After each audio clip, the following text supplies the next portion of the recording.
السلام علیکم. میرا نام عدنان رضا خان ہے اور جناب صحافت کا جنازہ ہے ذرا دھوم سے نکلے.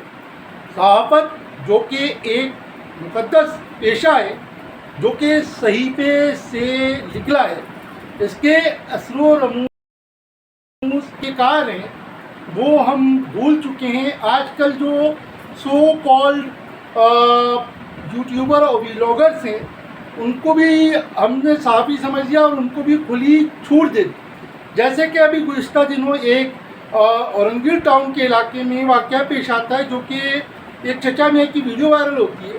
تو سوال میرا یہ بنتا ہے کہ اتنا ان یوٹیوبر، ان ویلاگرس کو کیوں الاؤ کیا جا رہا ہے کہ ایک ملزم کو جو ہے وہ آسانی سے بیان لے سکیں اور اس کی ششکے لے کر عوام کو دکھائیں. یہ کون سی صحافت کو جو ہے وہ کر رہے ہیں؟ کیا کہہ رہے ہیں صحافت کے ساتھ؟ صحافت کو بدنام کر کے رکھ دیا ہے. صحافت کے اصول نہ انہوں نے پڑھے، نہ اس کا الف پتہ ہے نہ بے پتہ ہے. تو صحافت کی تذلیل بند کی جائے. اسی طرح ماضی قریب میں بھی دیکھا گیا ہے کہ ایک ملزم اور مجرم جو کہ ارمغان قریشی کے نام سے، تو ان کے والد صاحب کا بار بار انٹرویو لینا، یہ کہاں کی صحافت ہے؟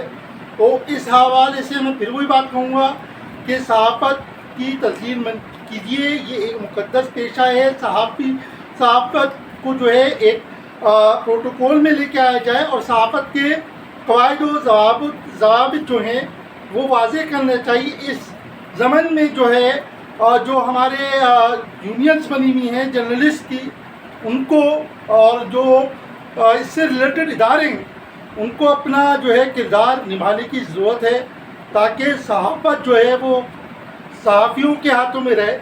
اس طرح کے شعبدے باز، اس طرح کے جو ہے بڑبونگیاں مارنے والوں کے ہاتھوں میں نہ جائے، تاکہ صحافت جو ہے کوئی عوامی جو ہے وہ ایک میلہ بن جائے، جس کو جو ہے ہر کوئی مذاق سمجھے کہ کیمرہ اٹھایا اور بس شروع ہو گیا.